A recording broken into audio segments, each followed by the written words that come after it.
मैं समझता हूँ प्रजातंत्र में कोई गढ़ नहीं होता। अगर गढ़ होता तो भूपेंद्र सिंह हुड्डा यहाँ से चुनाव ना आते।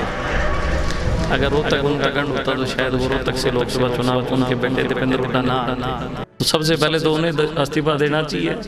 यहाँ से वहाँ चलते हैं, इलाहाबाद बड़ौदा ख़त्म निपटा के वहाँ चलते हैं, देखते हैं ताकत क्या है। अगर वो कहते हैं कि देवीलाल परिवार को इस्तीफा देना चाहिए, क्या वो चौधरी देवीलाल के पोते नहीं हैं? वो जो कह रहे हैं सत्ता में जो बैठे हैं, जो ये कानून पास करवाने समर्थन, सुनो, सत्ता किन की है? 90 लोगों की है। उसमें 90 में ये नहीं है क्या? 90 में मुख्यमंत्री चौधरी देवीलाल ने इस्तीफा दिया था मैं से, और दोबारा उपचुनाव हुए, फिर दोबारा लड़े। और वो कहा करते थे जब तक सरकार सिद्ध नहीं होगी मैं इस्तीफा देता रहूँगा, लड़ता रहूँगा। आ जाओ चौधरी देवीलाल के राह पर, मैं तो बना नहीं, मैं तो दे देता, कह देता आ जाओ।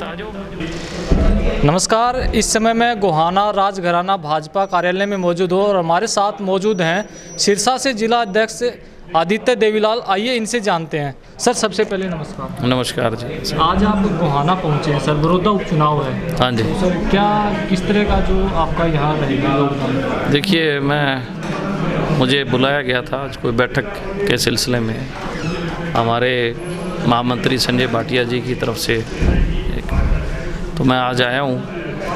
उपचुनाव है, मैं अब से पहले उपचुनाव का जो आपका इलेक्ट्रॉनिक मीडिया और प्रिंट मीडिया के माध्यम से ही जानकारी पा रहा था क्या चल रहा है। तो देखते हैं अब कार्यकर्ता होने के नाते क्या जिम्मेदारी लगेगी। आपको पता होगा सर, यहाँ जो है देवीलाल के नाम से काफ़ी गढ़ रहा है बड़ौदा पहले तो, और बीच में फिर भूपेंद्र सिंह हुड्डा के नाम से अब लगातार 3 बार कांग्रेस के विधायक रहे, तो उनका गढ़ माना जाता है। अब इस बार क्या देखते हैं आप?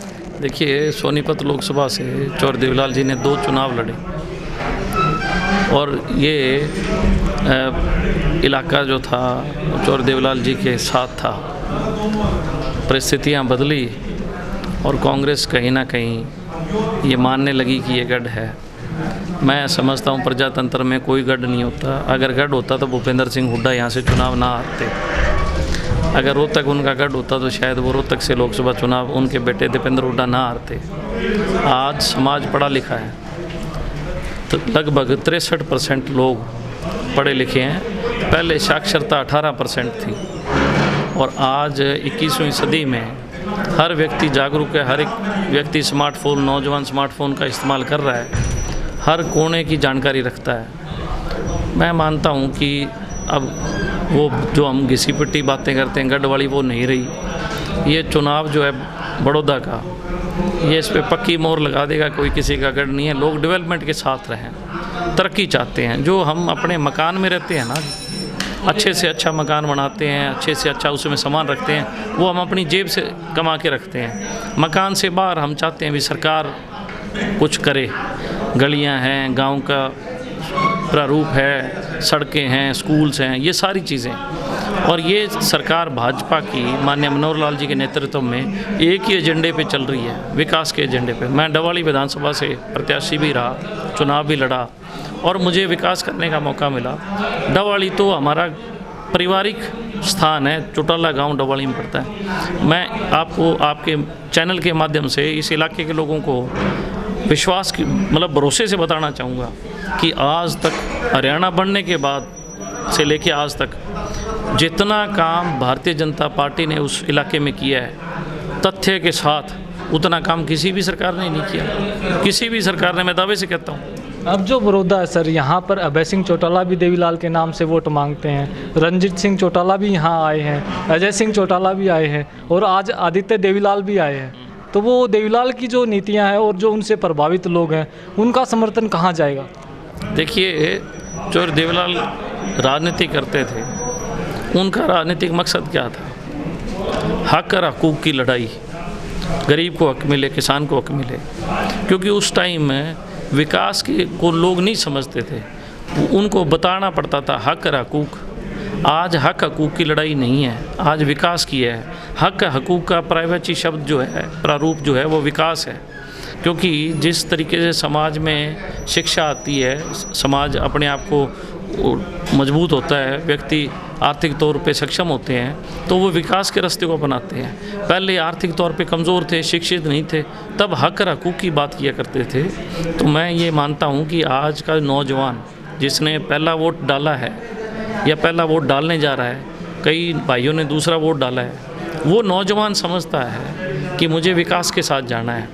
बड़ौदा में अभी तक मैं गया नहीं, मैं गुवाना ही आया हूँ। माननीय मुख्यमंत्री जी ने मेडिकल अपने ये यूनिवर्सिटियाँ दिया, 2 महिला कॉलेज दिए हैं, काफ़ी बड़े उन्होंने कई प्रोजेक्ट्स अनाउंस किए हैं। देखिए, इसी से ही जो नौजवान है जिसको काम के सिलसिले में दिल्ली जाना पड़ता है, पढ़ाई के सिलसिले में दिल्ली जाना पड़ता है, धक्के खाने पड़ते हैं, आज वो तमाम चीज़ें हमारे दरवाजे पे खड़ी हैं। हमें तो सिर्फ एक वोट से एक सरकार के साथ जुड़ना है, और ये वोट भी मात्र 4 साल का है। प्रजातंत्र के अंदर हर व्यक्ति को 5 साल के लिए वो एक अख्तियार मिलता है 5 साल बाद वोट डालने का। मैं आपके चैनल के माध्यम से भी इलाके के लोगों का एक संदेश देना चाहूँगा कि आपने पूरी ज़िंदगी वोट डाले, आपके बुज़ुर्गों ने वोट डालते चले गए बेचारे। अब उसके बाद हमारे काके, ताऊ, ताई, चाची, दादी, हर नौजवान साथी, मेरी बहनें सब वोट डाल रही हैं। भाई इतने वोट डाल लिए, किसी ने बड़ौदा का कुछ नहीं देखा, कुछ कराया नहीं।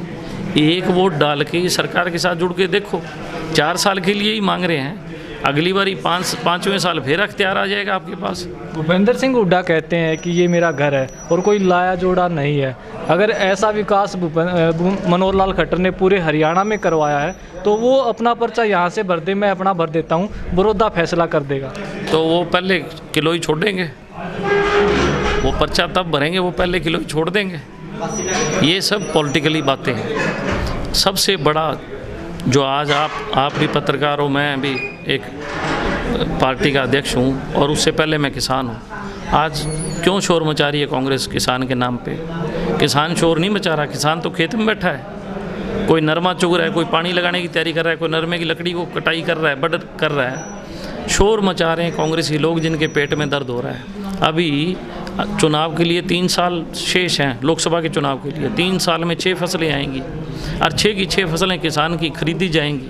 आज MSP पे नरमा बिक रहा है 5715 रुपये बिका है। आज मैं पूछ के आया हूँ रास्ते में कि क्या भाव बिक रहा है, जितनी मंडियों में रुक के पूछ के आया हूँ मैं, नरमा क्या भाव बिक रहा है, धान बिक रहा है। जब किसान की फसलें खरीदेगी तो कांग्रेस के पास जवाब नहीं रहेगा।